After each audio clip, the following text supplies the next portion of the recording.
Welcome back to the Weekly Weeb podcast, everyone. I'm Hugo, and as you can see today, I'm missing my co-host. However, I haven't replaced him. We had a guest booked for today, and Jacob's sickness can suck it. So today with me, I have the Otaku without idea, and dude, it's awesome to actually have a call with you. I only recently stumbled across your videos with what I must say is in my opinion, masterpiece. Your Isekai is British video. It was so funny.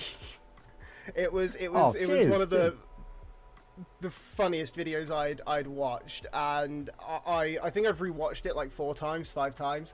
So good retention. Thank you.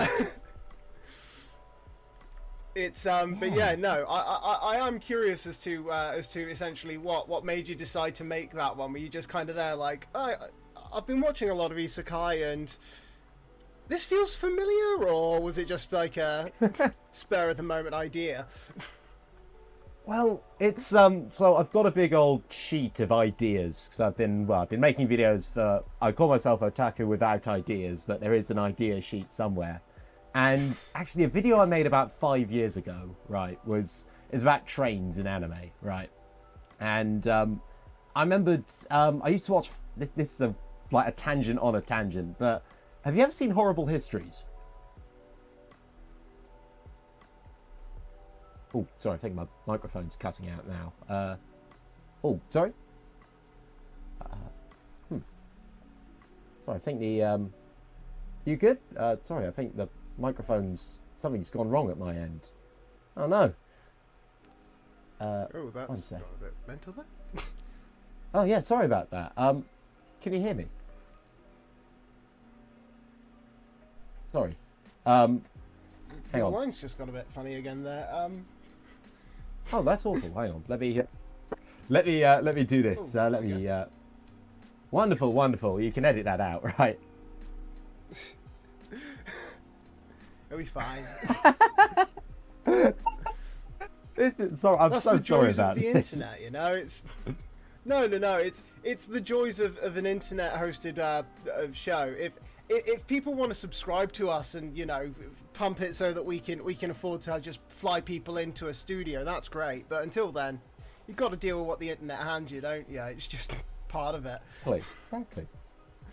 Anyway, as we were saying, yeah, British no, Isekai. you were saying anyway. Yeah. So, well, this is like a tangent to a tangent, but it all starts with Horrible Histories, right? Yeah, you ever seen that show? I loved Horrible Histories growing up. It was a classic. Yeah. Well, yeah. So one of I used to watch it when I was younger, and there's always the section Stupid Deaths, and one thing my mum told me, she was very surprised that this guy didn't appear on it. And it was this guy who, at the opening of the Manchester to Liverpool Railway, saw a train coming straight for him, just didn't move. Well, my mum described it slightly slapdash, so I looked it up on Wikipedia, and it was about this dude. Oh, he didn't get out of the way of a train. It's a kind of full bit I described in the video, but I'm thinking, hang on a minute. Is that basically just when a truck hits someone and they get sent to another world? So I was always thinking, yeah, I could probably put that into a video, and I did about 5 years ago when I just made a shitpost video about trains. But then I was thinking, I want to expand on that, and I was also writing down, they all get isekai to fancy lands with weird names, and I'm thinking, Paul has a lot of affairs. And then I was thinking, I could probably make a joke about the French there. And I'm thinking, well, hang on, I'm joking about the French. That's just the essence of being British. So I thought, I'll make a full video about... I've knocked the microphone out of my lapel. I'll make a full video about just British Isekai. So, yeah, I did. I slightly scraped it, I'll be honest. Yeah, also, actually, it was... I'd also been to that exhibition at the British Museum about anime where they framed it as entering another world like isekai, and I was really disappointed with the exhibition, and I'd never had the opportunity to vent about it, so I thought, here better than ever. And yeah, effectively it's just a load of disparate strands that I made into a video that I'm really surprised did as well as it did. But yeah, I'm glad you liked it.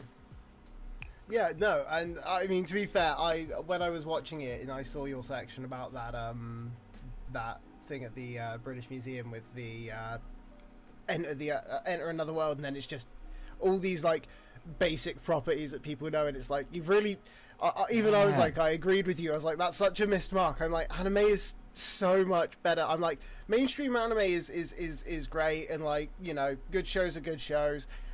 Me and my co-host predominantly like to whinge about them, to be honest. Like, we like to kind of take a more ranty approach about like current shows. We like, I think the thing is between us, like, we kind of say it's a high standard we hold now. We're like, no, anime has decided to say we can be really good, so we're going to stand here and say, then you best be so fucking impressive we got no complaints, because otherwise we're going to talk about these issues here, because you got to produce it. But like, I was just there like, that actually looks really kind of like underwhelming if you like anime, because you're entering like, oh yeah, well, Ghibli's good. I like Ghibli. Yeah. It's like, and Ghibli makes fantastic films, but it's just one of those where you're like, there are some brilliant properties out there that you can introduce to people that like you wouldn't believe this is someone's favorite. Like, my co-host hates to hear this, so it's actually kind of nice that he's sick today. I'm a big fan of The Devil is a Part-Timer. Oh, I've read the first chapter of the manga of that one. That's Devil gets reincarnated to McDonald's, basically. Yeah, and it's just, I think it's a stupid show. It's like a real brain rot show, and I love it. It's funny. It's got like heartwarming little moments. I waited 7 years, and then they decided they would make the second season of this show. Best day of my life when that was like announced. I was like, fucking finally, I've waited long enough. But it's one of those. I haven't even seen the show, and I felt the shockwaves of that day. Like, I was happy for you lot when that happened. Oh, it was one of those where I'm like, this is one of those things like you can't explain to people who aren't fans of anime. Sometimes you've got to wait. Like, your thing isn't dead in the water just because you've not heard anything for 3 years, like it is with normal media out here. Like. Yeah, that doesn't matter. They could just be waiting for enough material to exist. Like, shit takes time, and I just sat there, I've paid no mind, I rewatched the first season like 20 times, and then one day, boom, there's a second one. And you're like, but shows like these are like brilliant, and they show like this quirky little bit of creativity to what like anime actually is. It's more than just a Ghibli film. Like, Ghibli makes a very unique type of anime anyway, so it's like, what's Ghibli being a mainstream thing isn't a bad one, but it's just one of those where it's like using that as like the, oh, look at how brilliant anime is, and you're like, Ghibli makes beautiful movies, but that's not. I'm more of a Shinkai person myself. Yeah. Actually, every time someone brings up Ghibli, I've made it a kind of borderline joke. Every time someone brings up Ghibli, I say, well, I'm personally more of a Makoto Shinkai person myself, just to piss them off.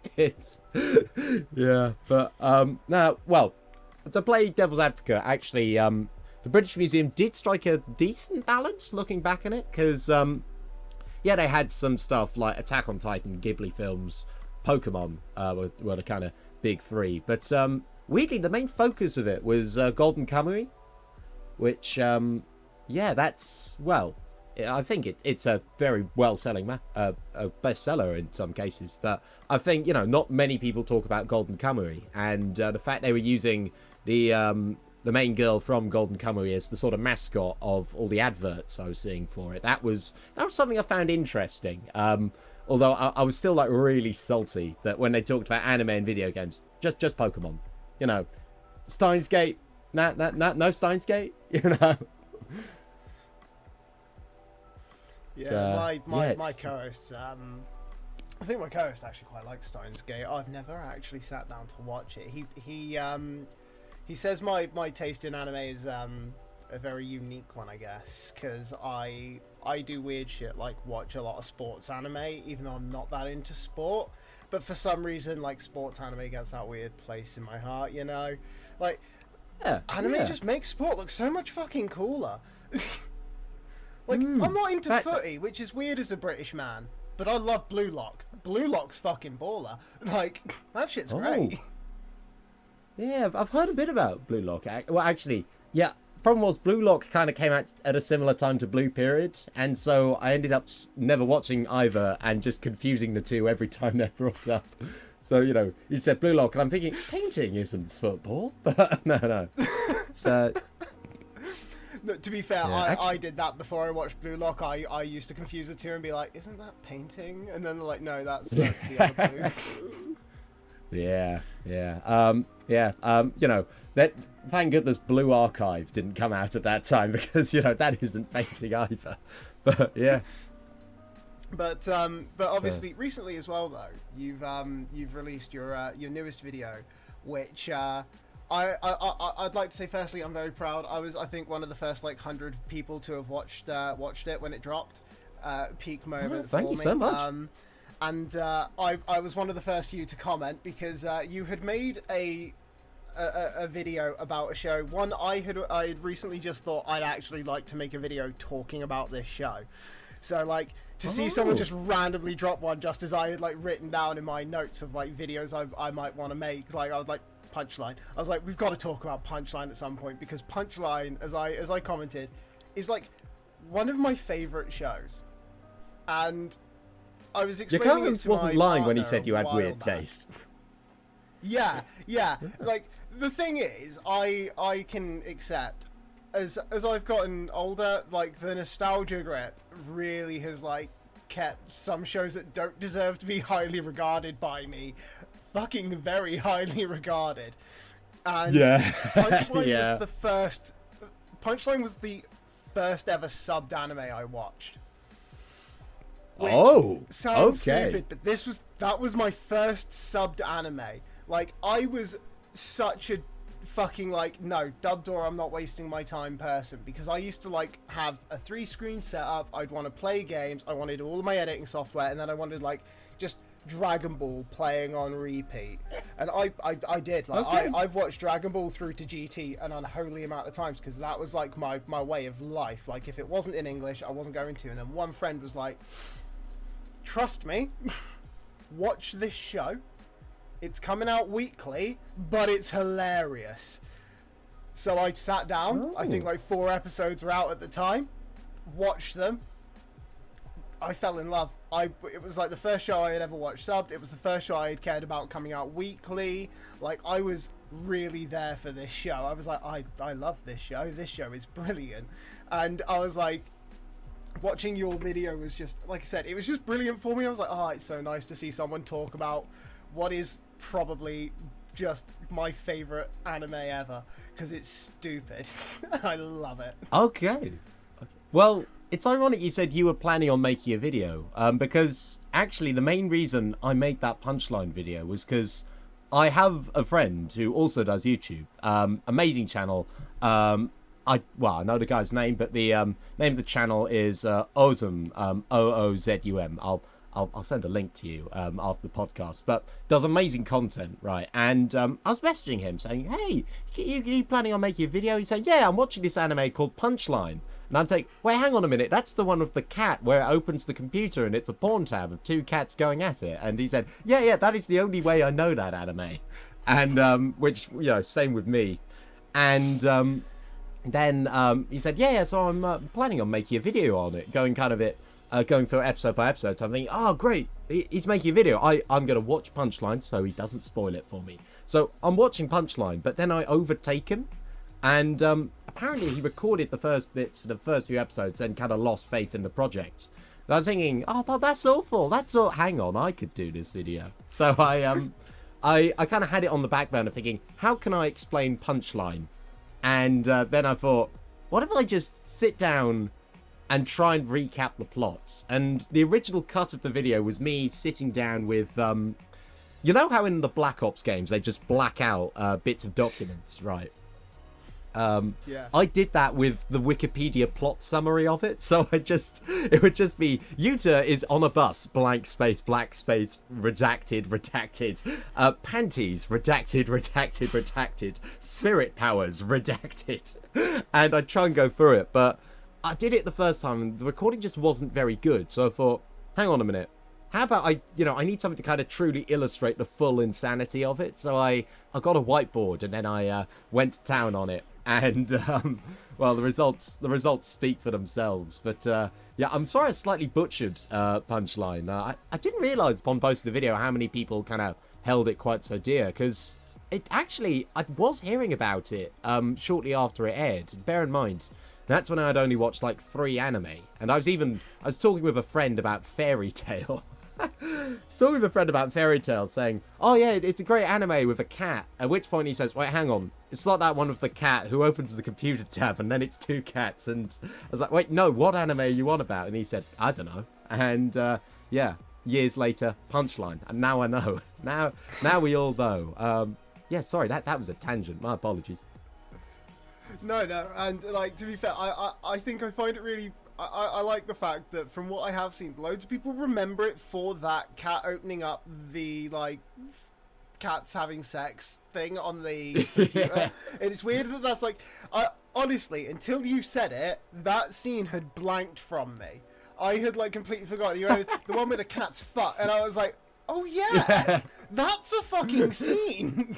Like, for me, I was like, Punchline is an anime I've always described as, Punchline is just panty powers.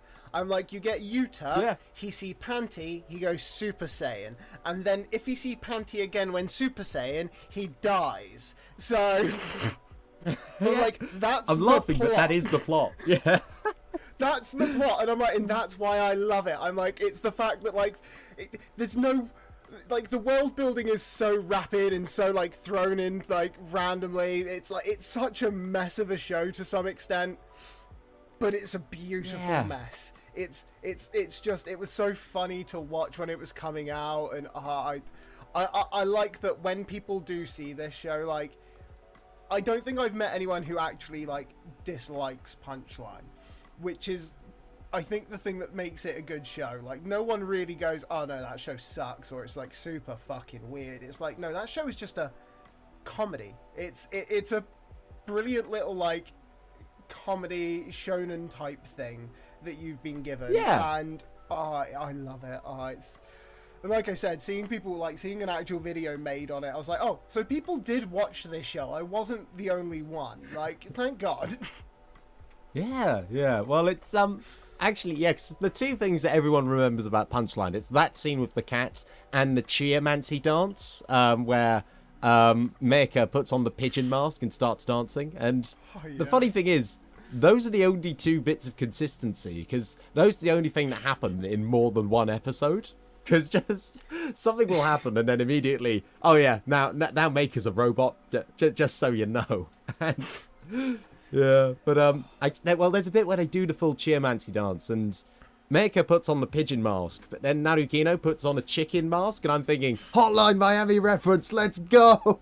But, yeah, it's, well... It was a unique show. Yeah, well, reading up about it, we said, you know, it is Panty Powers the anime. That is literally all that the directors stated. They said, we wanted to make it original, so we decided...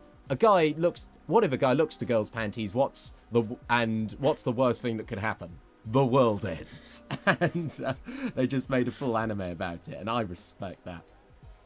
Yeah, it's one of those things, I think, like, it's why I like the whole, like, manga and anime world, is because it's just like, no, this is like where someone essentially said to a kid, hey, here's some money, keep doing what you're doing, we like the fucking weird. Because... Let's be real here. We all love some weird shit, and it's not like it has to be some weird, like, to the non-weeby or otaku of us. Like, it's not got to be one of those things where, like, it's weird, freaky shit. It's not all hentai and fucking yith and what the fuck, like, well, kids essentially, but they're not children because they're 4,000-year-old witches in a 12-year-old girl's body, so it's fine. Like, none of that weird shit, but, like, just the kind of quirky weird shit of anime. And it's one of those where it's like, it's so beautiful that, like, someone somewhere went, nah, I like this, let's give people money to keep doing this. And here we are now with a huge industry that has some very dark traits, but we can ignore them for pretty pictures. Yeah. Like, well, speaking of dark traits and Punchline, because, yeah, Punchline was MAPPA's, one of their first originals, because I've actually been watching quite a bit of early MAPPA stuff this year, because, well, years ago I watched Terror in Resonance, Zanki no Terror, because it's Shinichiro Watanabe, same guy who did Cowboy Bebop, Samurai Champloo, Space Dandy, and I learned that they actually made an anime with him before, and it was their first one, Kids on the Slope, which I watched. It was really great, actually. Like, yeah, well, it's an anime about music, but I think, yeah, it's an anime about music which actually makes you want to learn an instrument, and it's, yeah, really impressive. But yeah, I watched MAPPA's kind of first original film, actually, which they just released. Was it last year or this year? Maboroshi, have you seen it? See, I don't think I've seen it. Yeah, it's on Netflix. It's yeah, it's about it's about a town that is stuck in time. And it asks some interesting questions, but and it's just, I don't think the characters can properly serve it. I don't know. It's a fun one to talk about for the questions it raises, but it just doesn't really raise it with characters that interesting, and also just kind of throws things outwards towards the end. Though it looks beautiful as well, like it's kind of properly captures sort of industrial and post-industrial Japan quite very nicely. But I'm not sure that's a grammatically correct phrase, but yeah, Maboroshi is kind of one of those Netflix movies which I always feel a bit sad for, because problem is no one really watches the kind of Netflix original anime movies, which is a shame, because some of them are like really amazing. The stuff Studio Colorido have done with like A Whisker Away, that's fantastic. But I feel, yeah, a lot of people kind of pass over those movies. But at the same time, I do feel, it wasn't. Sorry, you were saying? After you, I insist. Sorry, I was just. I was just gonna say, I think like me and my co-host have discussed like this in passing a few times before, because a show I really liked that came out about a year ago now, I think it was I always forget its English name, Heavenly Delusion. Oh, that show was sick. Yeah, and it's on Disney Plus, and it's one of those where, because it's on Disney, I put no mind to ever looking at anime on Disney. And then one day I just walked in my lounge and my partner was scrolling through, and I saw this cartoon that just didn't look like a cartoon. I was like, that looks like anime. So I decided to watch it. And it's one of those where I'm like, shit. Places other than Crunchyroll have anime, and sometimes that anime slaps. Like, it is really good. Yeah. Like, and Tengoku is one of those where I'm like, it was such a good anime. I was like, it really like hit some like kind of like hard notes very rawly. Like, I think it's pretty much the last episode where one of the main characters gets assaulted in it. And it's like, and that scene, I remember watching it, like, my partner's not big into anime, but sometimes I can get her to sit down and, like, watch a show with me. So we watched that together, and, like, I was just sat there, and I was just like, oh, shit, that is rough. And even she was just sat there, like, I don't think I've ever watched anything kind of hit, like, such a topic so kind of, like, rawly. It gave you no warning. It was just a, hey, so that happened in front of you, and you're like, I've witnessed like a crime. Yeah. I need help. And I was like, Disney made this? Yeah, well, Disney? I think it's Stars, technically, that are I think, because Disney owns Stars and stuff. It's kind of like the same way they get the bear. And actually, that reminds me of another thing that's only on Disney Plus. Because, yeah, well, Heavenly Delusion, I'm kind of salty that Frieren came out, because if it weren't for Frieren last year, then Heavenly Delusion was my anime of the year. Hands down. It was... Because, well, one, it hits kind of stuff properly, well, kind of properly hard. Two, the characters are all amazing, actually. Well, the lead... Okay, not all the characters. I'm going to go back on that statement. The main two characters work perfectly. I think the dynamic they've got is just absolutely spot on. And then... yeah. And also, I think it's that like anime weird factor. Oh, yeah. Like I like the fact it's got like a weird romance undertone at like points of it and stuff like that, where like you have this kid who's kind of in love with the MC, but it's like, yeah, but bro, it's a dude who doesn't see himself as a girl. Like shit me, like when that kind of like was revealed, I was like, oh shit, that's nuts. Like that shit's nuts. Yeah. This show played Yeah. with us. Like. Well, it gave me kind of similar vibes to Dorohedoro, which is that was my anime of the year 2020, because Dorohedoro, it's by MAPPA, and it kind of throws a few people off because it's got a kind of hybrid 3D CG 2D design, but it's weird, but it kind of works. Well, the animation isn't the strong suit, it's sort of the writing, because it's that sort of post-apocalyptic weird that Tengoku Daimakyo is like really good at, and also it's surprisingly wholesome. Dorohedoro. There's like a bit where everyone just gets up and plays baseball with a giant sentient cockroach. It's brilliant. Yeah. See, that's it. So I am trying now, like, to look at other websites because as much as I kind of hate having to pay for like 12 different streaming services, I also try to avoid piracy as much as possible, because let's be real here, like, the guys who make this need to get paid, otherwise they're not seeing their kids ever, especially if they're a MAPPA employee. We've seen MAPPA's current work scheduling. Yep. It looks pretty scary, especially for like 15 grand a year. Yeah. But I will give, like, MAPPA do seem to make some incredibly interesting shows. It's just a shame that there's so much negativity always tied around them at the moment. But you know, maybe next year the employees can go home. Yeah. Well, at the same time, Dorohedoro 2 is also on the kind of future work schedule. So on one hand, stop overworking your employees, MAPPA, but at the same time, you know, Dorohedoro 2, thank you. That looks sick, thank you. But yeah. Well, it's like, I think I'm not too sure actually if it's out now. I've completely forgotten about it. But there was an anime coming out, and I believe it was MAPPA's, that was literally like the life of being an anime animator. And I was like, oh my god, has MAPPA really got the balls to drop an anime, making it look fun to be an anime animator in the middle of all of this controversy? Like, this was announced like in the middle of all the controversy with JJK and whatnot.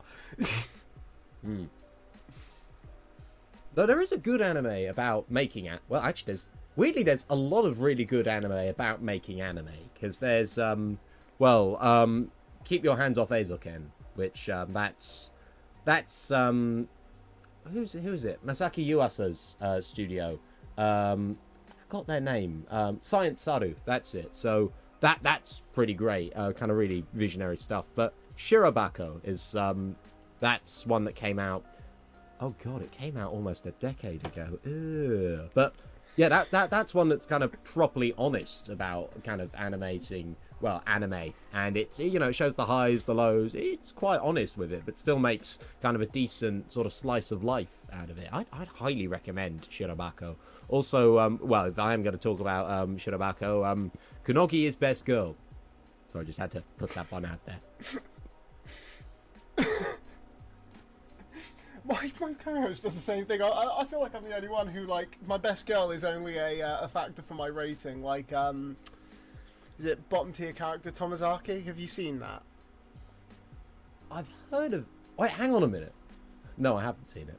I want to say it came out winter of 2024. Is it winter 2024? Yeah. But like, I was watching it and I think I was gonna give it like an 8 or like a 7 or an 8, and then I dropped it like 2 whole marks because the girl that the main character picked wasn't the girl I liked. So I was like, nope, that's it.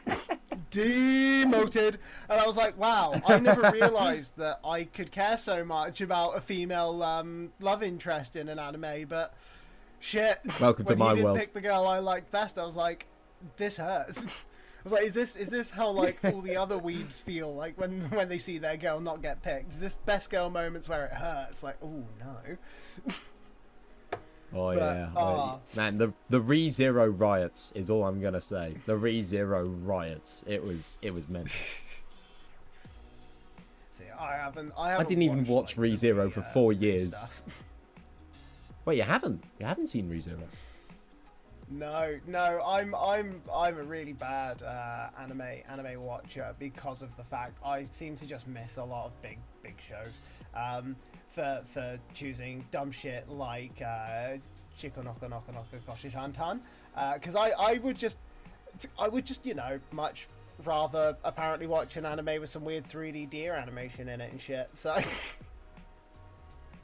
Well, don't kick yourself about ReZero, because actually it took me a long time to get into ReZero, right? Because it came out 2016, and I was sort of I was starting to kind of get more into anime back then, and I saw all the fallout of spoil. Actually, no, I'm not going to spoil it for you. No, you've got to watch it to yourself. But a certain decision being made, and it was an isekai kind of at the time when it was becoming the trend to clown on isekai, and I was thinking, no, I have heightened taste. I do not think I will bother with this ReZero thing.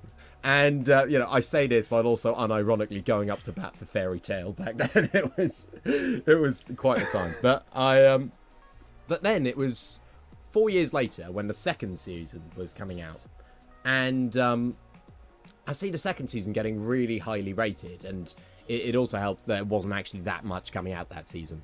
But I saw that kind of getting highly rated, and I was also hearing a friend of mine say, oh yeah, I started watching ReZero. It is, it's the most messed up anime ever. And I'm thinking, you haven't seen Made in Abyss, like, sit down. But at the same time I was thinking, well, I'll give it a watch. And actually, yeah, the criticisms of the first season, valid. But at the same time, they needed to be there for the second season.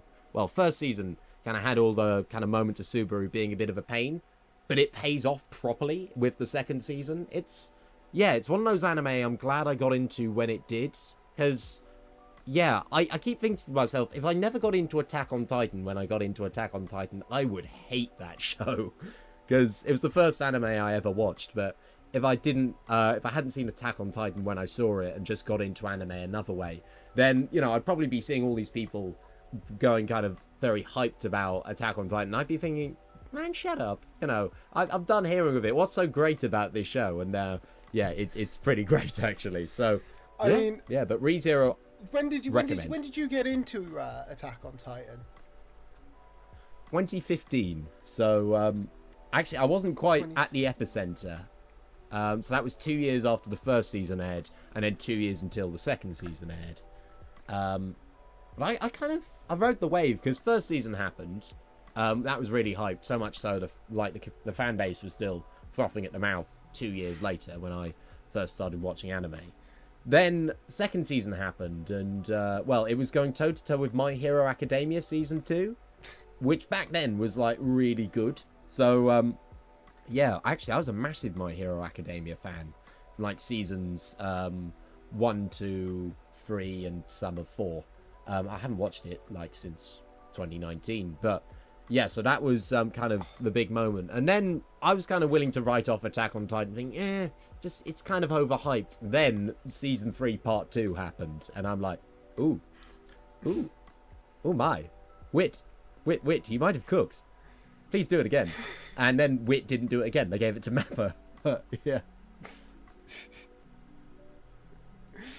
I mean, for one, you're going to be probably quite shocked by this. Then, do you want to know when I first watched Attack on Titan? Hit me. It was about halfway through season 2 when I decided I'd finally pick it up. I had endured about 4 years of grief from friends telling me to watch this show. But by year 2, I had argued that I wasn't going to pick it up, because what's the fucking point in waiting 10 years for a show I'm really excited for, just to have to wait 10 years? I'm like, I'll pick it up when they finally get their second season going. So when they did, I picked it up. God damn, I was like, shit, I waited this long to watch this masterpiece. Watched it all, and then was like, oh, how long am I going to be waiting now for a third season? how long? And, you know, then I had to start asking questions like, how long am I going to be waiting for a single episode to come out? Because it's been 4 months and, well, part 2's not finished yet. Well, actually, yeah, the good old 2019 when days. kind of...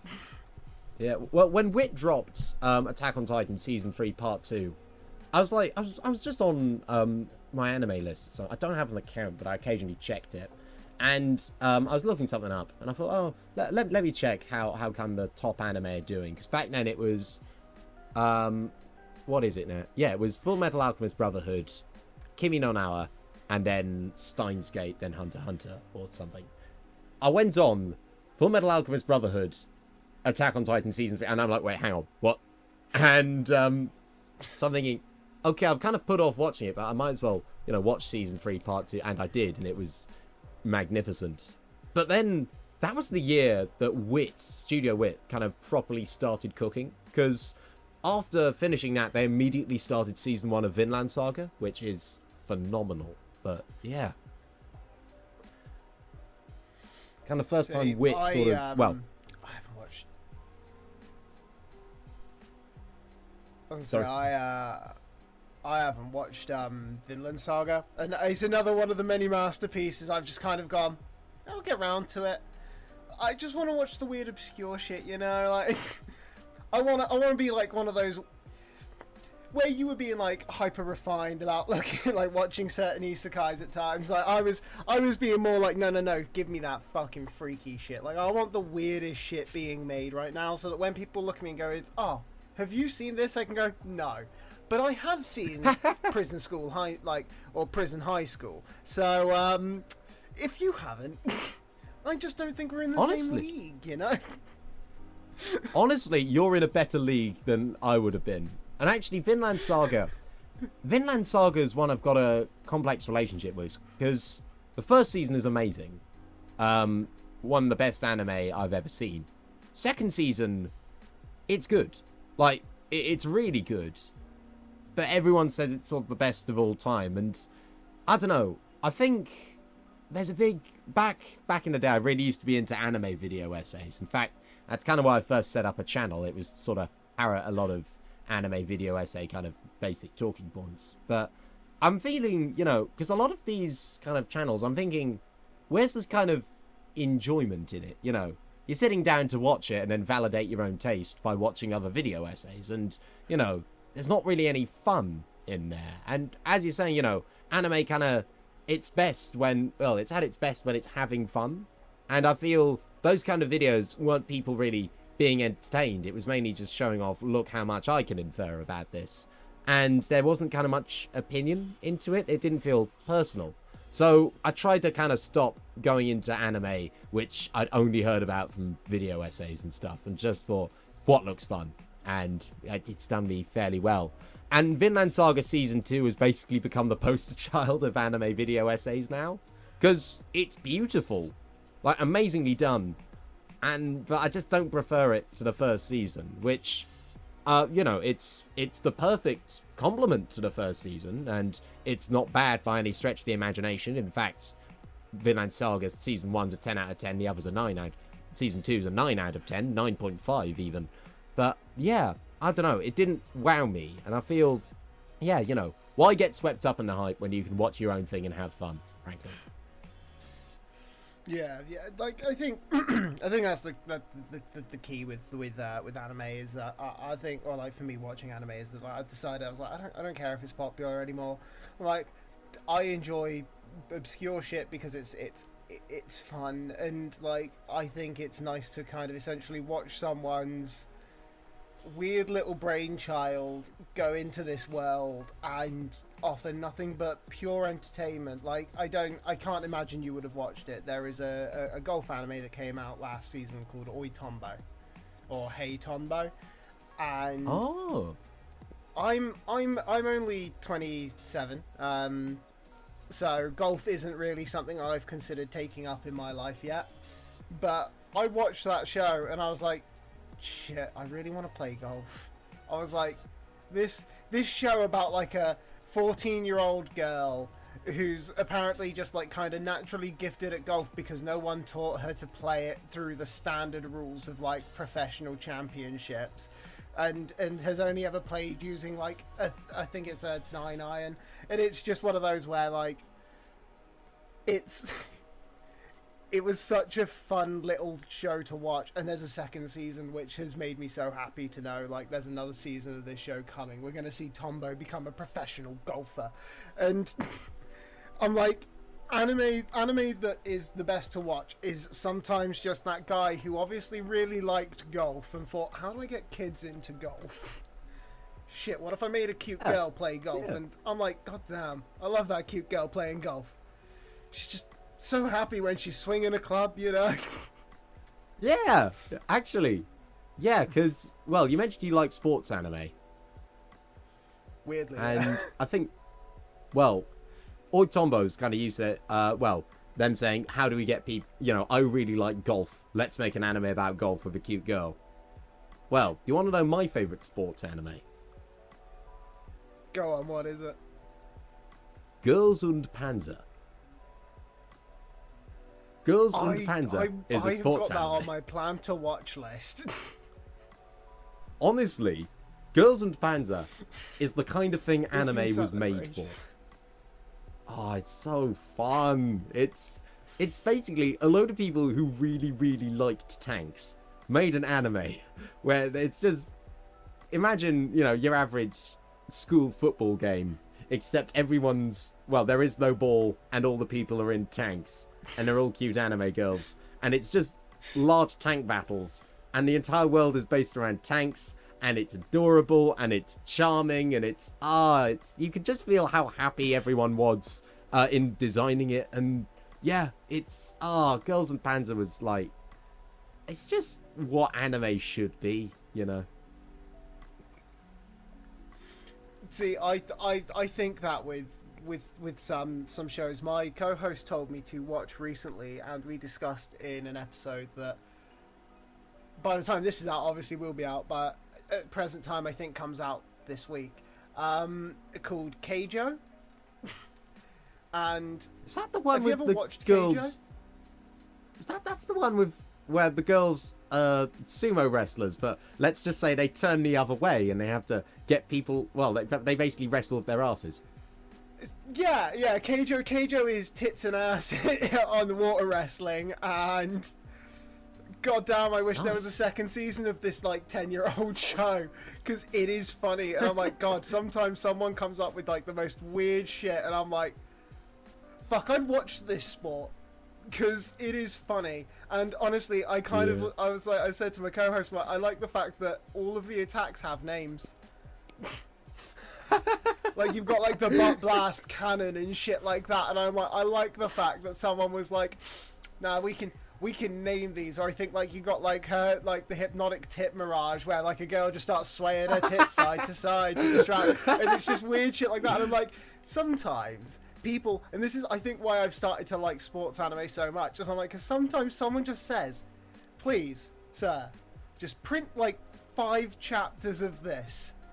I will bring you magic, and fuck me, magic they bring. Like, I want to go into like the manga and anime production industry so I can find these people and just make their animes for them. I'm like, no, we need more of this dumb shit. Like, we need the enjoyment of just some guy going with, but what if women were sumo wrestlers, but not fat sumo wrestlers, you know? Like, what if they were hot chicks? Well, then they wouldn't be sumo wrestlers. Well, hear me out. What if they use their tits and their ass to hit each other out of the ring instead of their hands and their feet? And it's like, yeah, I'll give you 2 volumes. Let's see what you cook up. And fucking brilliant art. Dumb fucking Dead or jokes. Alive. It's just Dead or Alive Extreme Beach Volleyball and its consequences have been a miracle for humanity. It is. That isn't to say I do think anime can do well. You know, I don't want to write off anime can't be deep, because, well, most of my favorite anime are like, well, the Tatami Galaxy, Full Metal Alchemist Brotherhood, well, Cowboy Bebop as well, and yeah, recently I started watching Jellyfish Can't Swim at Night. a brilliant show. Yeah, I'm 4 episodes in, and I really like it. But the problem is, since I've been watching anime seasonally for about 6 years now, well, I guess 7 if you count when I watched Girls Last Tour as well when it came out. But I tried to watch at least 4 shows per season, and I've been doing that for about 6 years now. First proper season I did was there was this show called A Place Further Than the Universe. Have you heard of it? Just trying to think. Is that the one with the girls in like the big orange boat on the cover art for it? Yeah. It's I've been meaning to watch it, but I looked at it I think last night and was like, I really need to just sit down and watch this show because it looks good. But I'm just like, I'll get around to it at some point. I got other shit I want to watch right now. Fairs. And actually, I did say, video essays, they're taking all the fun out of things. But at the same time, I only watched this show because, like, video essayists would recommend it. And, well, they got a reason to, because it's absolutely phenomenal. It's, a story about 4... It's quite similar, because that's why I'm mentioning it now, because a lot of the early bits of that show feel like the episodes I've watched. I've only seen 4 episodes of Jellyfish Can't Swim at Night. And it's, 4 girls who want to get to Antarctica, really. And it's amazingly done. Like, it hits you in the field so often. I feel not every moment lands. Everyone points to this moment in episode 2 where they're running through Shinjuku. And at least I think it's Shinjuku. There's the Godzilla statue, so it's probably Shinjuku, as the best moment of the show. Personally, in my opinion, that's kind of small potatoes compared to the latter stuff in the show. But the show is absolutely amazing. And problem is, I've always got that at the back of my mind now that I'm watching Jellyfish Can't Swim at Night. Meanwhile, when I watch something like Bunny Girl Senpai, I'd seen Monogatari, but I wasn't as wasn't quite as scrutinizing with the comparisons between the two, which is a shame because all 4 of those anime, the Monogatari series, Bunny Girl Senpai, A Place Further Than the Universe, and what I've seen of Jellyfish Can't Swim at Night, they're all amazing. But yeah, apples to oranges always trips people up, I say. See, I will say, like, with Jellyfish Can't Swim at Night, it is such a, like, brilliant. I quite like a lot of, like, the music anime and whatnot. Like, a lot of band animes are pretty sweet in my opinion. Like, I'm a big fan of Bocce, K-On! Dumb shit like this is just kind of like my lifeblood. And I think it's one of those where with Jellyfish I think it's one of those where it's like it's really just like beautiful. It's kind of like a beautiful little just girl group anime, and it's one of those where entirely it's not. It's nice to watch like a music anime that's also not a music anime. Yeah. Like we're dealing with like an artist. You've got a girl who is actually like talented as a pianist. You've got a girl who's a talented performer, and then you've got a VTuber, and it's like the kind of weird eclectic group, which feels quite natural because let's be real here. That's your group of friends. You have like 2 friends who probably share some hobby to some degree, another friend who may also be a bit of a creative in another way, let's say, and then just the one friend who's like not even close to that. And it's like, but it works. You're friends. You can do awesome things together, and you can collaborate in ways that don't seem normal because of that. And I think like that's one of those things with Jellyfish Can't Swim that like it just shows it very beautifully. It's just that like it feels more real because it doesn't feel like this. We've got 4 girls, each one's actually really into music, except for like the guitarist who joined because she just needed to join a club at school. And yeah, effectively friends. That's the motto of the story, really. But, but I have to see how it turns out because I'm only 4 episodes in, but it's looking pretty great so far. Yeah, no, I do think it's a very good. It was a very good show that was when it was coming out. I really enjoyed it. I think I kind of like I watched pretty much every episode bar the finale in one hit, and then the finale came out because I wanted to watch it for our tier list like episode rankings episodes that we do at the end of every season. So I was like, Yeah, I'm I saw gonna that. churn out a lot of shows to get this done. Like I'm very dedicated to the cause of watching as much as I possibly can. Because I'm assuming if you saw that, you may have possibly seen, depending on how long you really wanted to sit through me and an Australian waffling about anime. I ranked Train to the End of the World as like my anime of the season, which pissed off my co-host to no avail. Very angry about it, and I don't blame him because Mushoku was peak, but I still stand by it. I love that show. Like, it was one of those shows I'm like, no, that show just sticks with me in a way that normal anime just never does. Yeah, well, I actually saw quite a lot of that tier list video you made, and it was, really good. I skipped over the Jellyfish Can't Swim at Night bit because didn't want it spoiled. Oh, yeah, but, no. it was, well, very good. Though, can I just ask something? Yeah. What? Why was Konosuba put low down? Just out of interest. So, I understand that the internet as a whole and the community as a whole really likes Konosuba.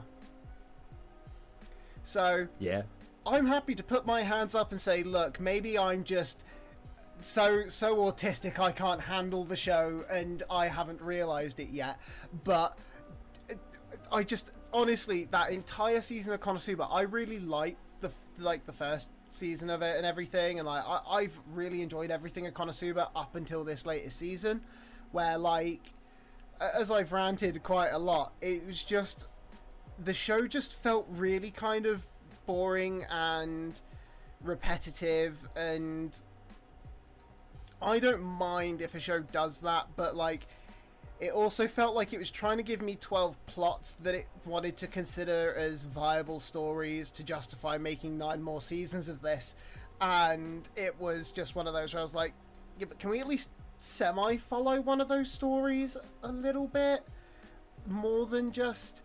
Like, I think my final verdict on it was that you could almost skip nearly everything bar the last 3 episodes of Konosuba, and you wouldn't feel like you've missed out on much. Like, you've got the main plot points ready for next season. That was all that matters. So, like, yeah. And I know that I'm hated for that opinion, but it's just one of those where I'm like, I really like it, so I think I felt like it just didn't offer me the same thing that the first 2 seasons felt like they were giving me when I watched them.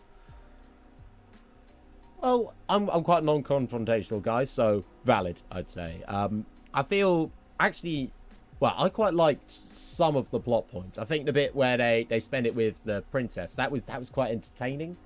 I feel the bit with Darkness, the setup was contrived, but the payoff was really nice. Although, I will agree, that bit with the Duke, where it's just saying, oh yeah, he hired a demon. He's in the basement. Now they're coming to get him. That felt rushed. Yeah. Actually, I agree with that. But, yeah. I will admit, this isn't the best isn't the best Konosuba has been, but I really liked it, More Konosuba is very nice. I feel, also the new studio, I think it's Studio Dean who are doing it. They, I feel they did pretty nicely. Kind of earlier on, it felt a bit more stiff than other Konosuba anime, but then you kind of got the proper fluid, sort of weird faces that Konosuba's known for, kind of towards the end. And I think also, weirdly, the dynamics, I think, were, well, they're evolving in this season. But at the same time, yeah, I feel it moved a little slowly. So you've got a fair point there. Yeah. Like, I think, doesn't matter anyway, that's the thing is like we get it in comments a lot, and I feel like it's one of those, I don't mind it. A bit of rage bait is a bit of rage bait kind of thing. I'm well aware I'm very harsh as a critic. Like, when I'm upset or like disliking towards a show, I am probably a lot harsher than necessary towards it. I tend to try and like hold it as it's my love for what I'm watching that kind of makes it where when I feel let down by this, I'm very disappointed, because I'm like, when you've done everything so good for so long, it's like One Punch Man season 3 could be really good when it comes out. I've been looking forward to it so long though that at the same time, any like kind of not major but minor detail problems and things like that, like I'm gonna pick up on, because I'm like, no, I've waited too long for this to not be perfection now. So it's one of those. Same with One Punch Man season 2, honestly. Yeah, where like you just like it's been such a long wait that surely I deserve perfection. It's not that I don't understand the issues within the anime industry and all that, but I think it's just one of those, if it's the harsh critique of like, no, if the anime industry is going to be holding my balls in their purse for like 5 years saying, one day we'll give you what you want, then I would at least like to actually be given what I want, which is perfect work, because you've had too long. So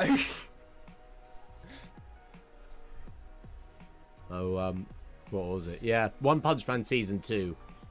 I think One Punch Man season 2 did the worst thing that you could do to One Punch Man, and that is make me forget about it. Because there's always the man, what's the deal with the yeah. Although, mind you, Madhouse, you know, I think, I don't know, because, well, Madhouse obviously are kind of really coming back with a vengeance, because, well, they had No Guns Life they did in 2020. That was, well, 2019, then 2020. Some of the CG was a bit off on that, but then Freeren came out, and that was mind-blowing. But I think, honestly, giving One Punch Man Season 3 to Bones might be a decent idea, because Bones, as of recent, have been, well, I think they've been needing something after Mob Psycho, because Mob Psycho 100 wrapped up, and it's been perfect all the way through. So they've already got experience of doing stuff by one. And then at the same time, they're doing more experimental stuff. Like, you see Metallic Rouge? Metallic Rouge? No, I don't think I have seen it. Honestly, not really worth watching. Well, I mean, it's good in, like, the main two characters, I really like them. Actually, I think that's kind of where it ends, yeah. But music's good as well. Setting can be, actually, the setting's really confused. Ignore I mentioned Metallic Rouge, but the stuff they did there kind of shows Bones are willing to kind of push themselves a bit more, because I don't think they want to be chained to My Hero Academia for the rest of time. So, I think, honestly, Bones doing One Punch Man would be really, well, really interesting to see, especially because some of the sort of Bones style apparently dripped into Madhouse with One Punch Man, as some of the animators collaborated, I heard. Yeah.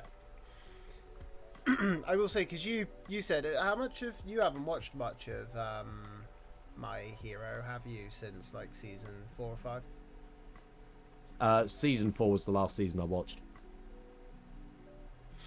So, like, I'm very sad to say I'm a fan of My Hero. It does put me into, like, essentially the category of a member of the worst fandom, apparently, in anime. But I accept that burden, because I made my co-host watch, like, everything of season 7 recently, because he had watched, like, monster. I think he said he had watched, like, up to season 4, skipped season 5, like, pretty much entirely, watched season 6 kind of thing, and then, or, like, watched a bit of season 6 and was like, eh. And I was like, look, skip all that crap if you need to, but you need to watch season 7. I will go down swinging on this. This is, like, everything My Hero was always meant to be this season. I am trying to get everyone who's dropped My Hero to understand and just pick it back up. And I'm like, look, I get it.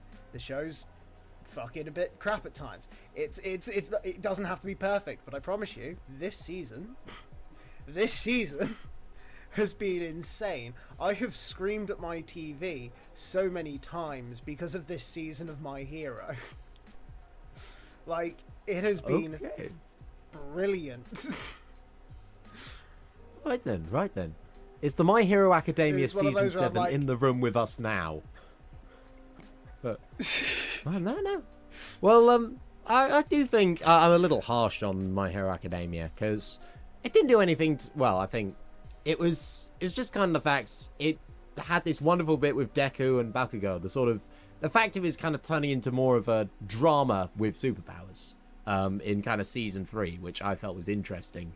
Then there were sort of 2 arcs which didn't do much, especially after all the narrative bombshells in the last season. Endeavour looked like he was going interesting places, but I don't think he was going there kind of fast enough for my liking. But I still feel, you know, there was love being put in, well, apart from the slideshow fight in kind of the first bit of season 4. But then I heard, well, actually, then I saw some of the later fights did at least kind of put it back up to scratch. Though, well, My Hero Academia, that was...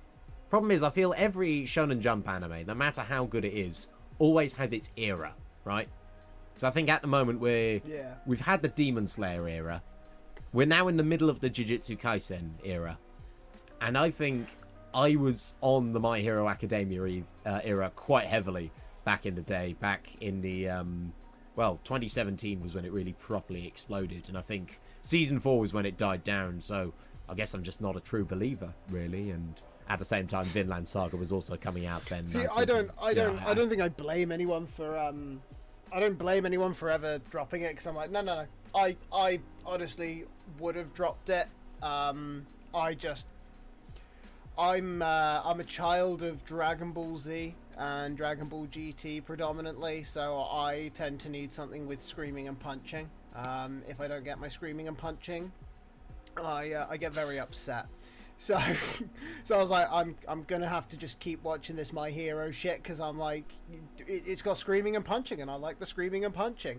And I'm like, I'm really glad I did, because this season I'm like, it's got some good screams and some very good punches, some very beautiful punches. Like, that shit's punching not just like on the screen, but punching me in the feels. It's fucking everywhere. Yeah. See, I feel I'm kind of not the proper person to kind of sit down and watch them, because I'm thinking, I quite like the bits where they don't scream and punch each other. I like the bits where they sit down and talk, and I'm thinking, I'm not doing this right, am I? So, yeah. Yeah, it's not a thinking man's anime. I'm happy to say that My Hero is not for those who want to think about things. That's like slime kind of territory. My Hero's like the barbarian in a D&D anime. Like it's all about getting into the fight, and that's fine by me. I'm happy watching the fight. It's quite literally your inner darkness. Anyone, I'm like, I say to everyone, I'm like, if you don't want to watch the show, it's not a problem. But I will say, like, you need to see these current like fights that are going on, like the battles between like with Endeavour and with Bakugo at the moment and stuff like that, because they are like these brilliant, fucking gut-wrenching fights at times, because like you get the monologues over them and shit, and it's just like one of those where I'm like, oh damn, this shit's hitting me in the feels. I'm kind of just stood there like, everyone's gonna die, because I don't see why you try and make me care about them all now if they're not gonna die. So I'm waiting for them to all be dead, but I do know one slightly nuclear. I do know a slightly nuclear spoiler.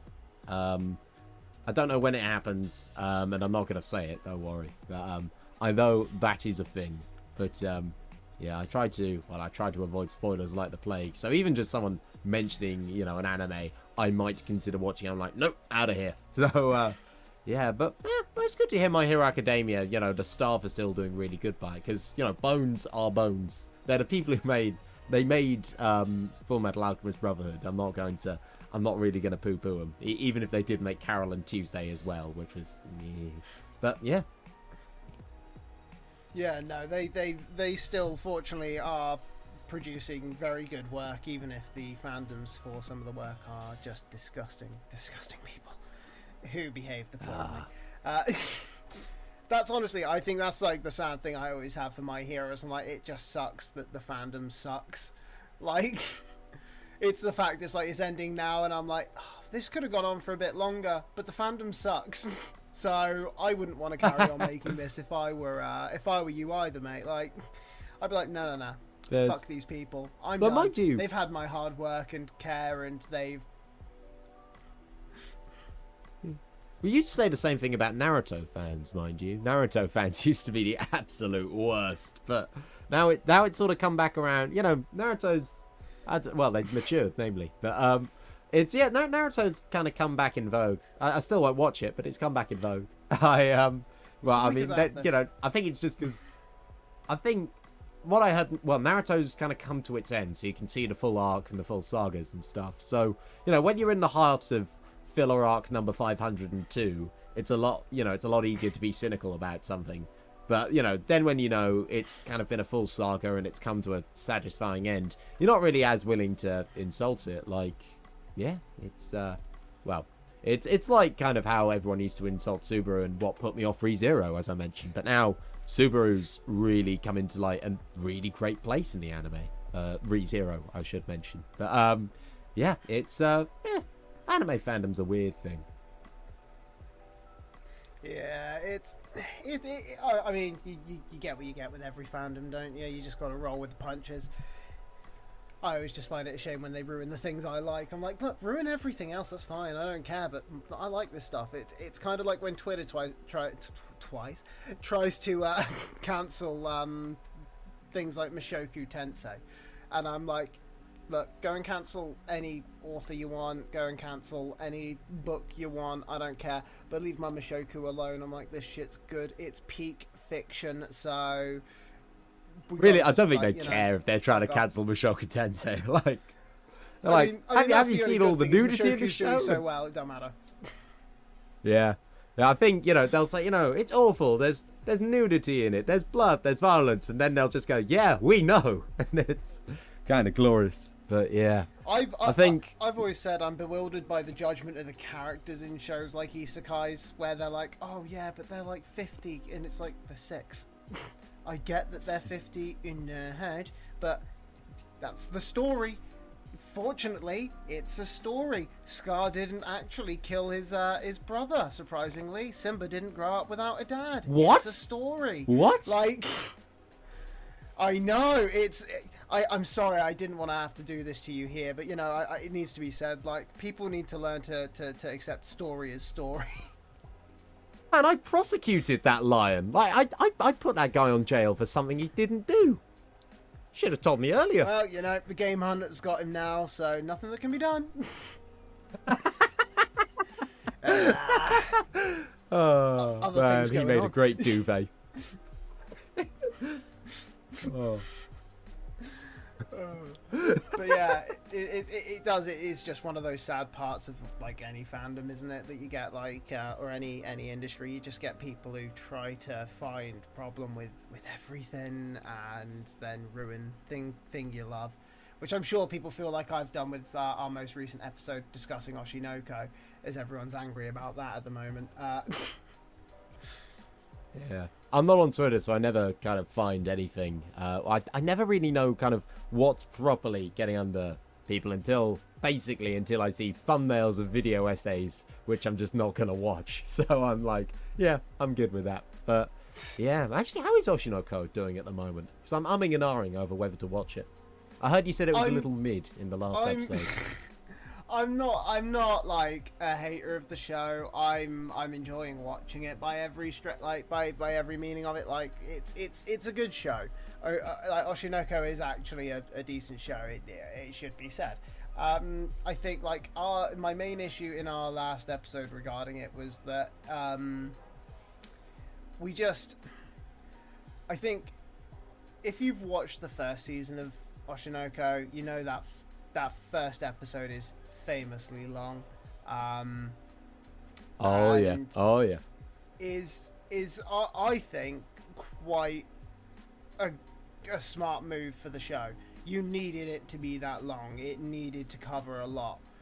And like with the first episode of the second season, I didn't want it to be like an hour and a half long, but I kind of felt like it did need to be just that little bit longer, because what they had left us on for the cliffhanger of the first episode just wasn't something I could care about, kind of thing. Because it was like you've made what feels like it should have been a massive deal less of a massive deal. Well, it doesn't feel like it can be that big a problem, because like we're on day 3 of like a 35-day build up.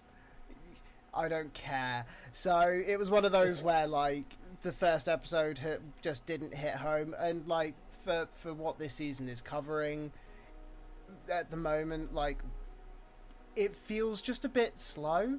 Like, I think part of the issue is, like, I don't care about this whole stage play aspect that much for the show. Like, I'm here, like, I want to know what's going on with Aqua hunting his potential father down, and I want to watch Ruby become an idol. I don't care about a play that's a manga adaptation. So, yeah, you know, it's one of those like, it's a generic complaint. Yeah, Arima Kana, sorry, I just realised, because the end of Oshi No Ko made me realise, hang on, Kana is my favourite character. I think I like her more than the principal the principal too. Does she appear in this season? Because, yeah, I've seen basically nothing of her from all the marketing. You get little bits with her. It has been very Aqua-centric, which, you know, you can accept. Aqua is the main character of this show. It's not Aqua and Ruby. It is Aqua and Ruby's here, kind of thing. So, you know, you can accept it's a lot more Aqua-centric at the moment. You do get bits. You see more of Kana than you probably do Ruby so far of what I've watched, which I think is 3 episodes now. So, right then, is what it is.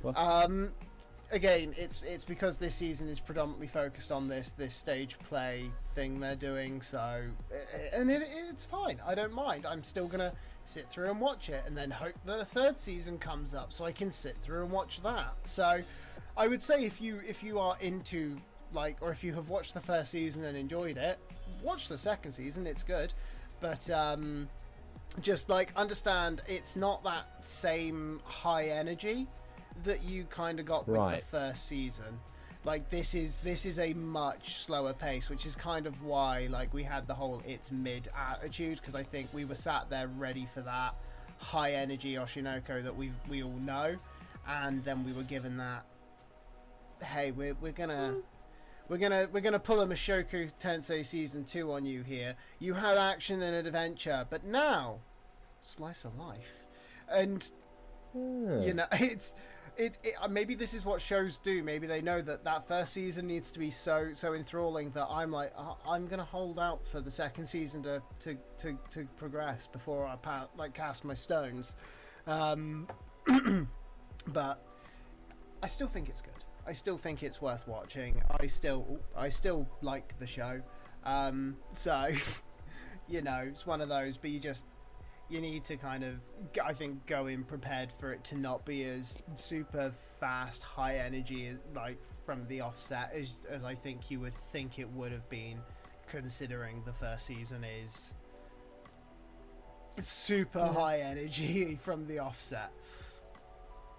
Honestly, I could appreciate it going a bit more slice of life, because, well, I've gone on record saying, crucify me for this, but honestly, the kind of long 1st episode wasn't a masterpiece, in my opinion. In fact, the best bits of Oshi No Ko were towards the end of the season, in my opinion. Mainly the stuff with Arima Kana. I really liked her, with Arima Kana, her sort of arc towards the end of the series. I feel that was the kind of best bits. The mystery is still quite engaging, I feel, and actually, yeah, I think without the mystery the show will go nowhere, but I'd be interested. I'll pop my head through the door if there's nothing else to watch on this season. So, you know, I'll see what Oshi No Ko does, though once again I also know a pretty nuclear grade spoiler on where that goes in the manga for a certain panel, but I'll if we're talking about the goddamn incest panel.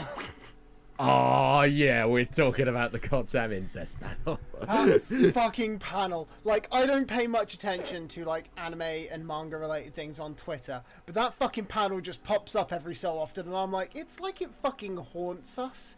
Like, it's like people want to remind us, yeah, don't forget, in Oshi No Ko, there's a point where they go fucking incesty, and you're like...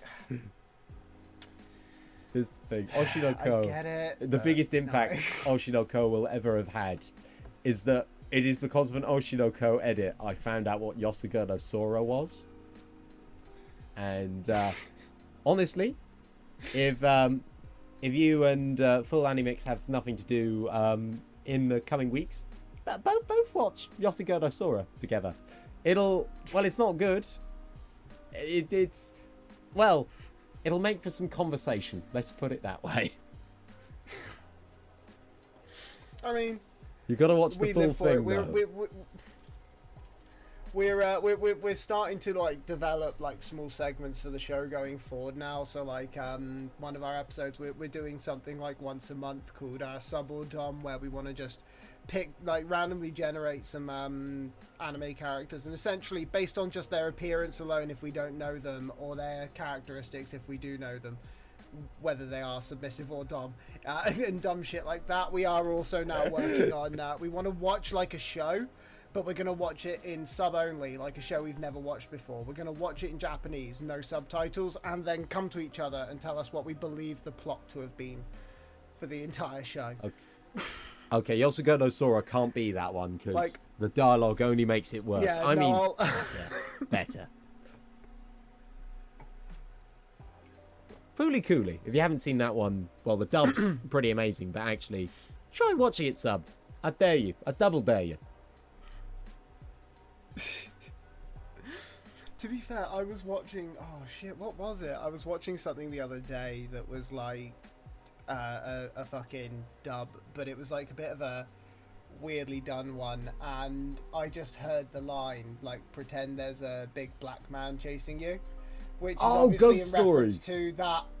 No, that was the thing. It wasn't Ghost Stories. It was like a more recent anime had done this as a tribute to Ghost Stories, and I was just sat there like, and it bothers me right now that I can't remember what show it was. I watched so much shit in the week, some weeks, that like it's just, it all blurs. But I remember just hearing it, and I was like, hang on. I was like, is that a reference to what I think it's a reference to? Like, what you say? Some anime just knows how to do a good callback, you know. Wonderful. Anyway, yeah. Well, if you are looking for some more anime to watch completely unsubbed, the Tatami Galaxy, that's one which even if you watched it in subbed, you'd have to watch it like twice as long because the dialogue's really fast. Golden Boy, actually. Golden Boy is an interesting one. But, I'm going to have to start submitting some good suggestions over to him. The comment section of this video could potentially serve as some form of box. I'm trying to do admin for a channel I don't run. My apologies. That's all right. But I will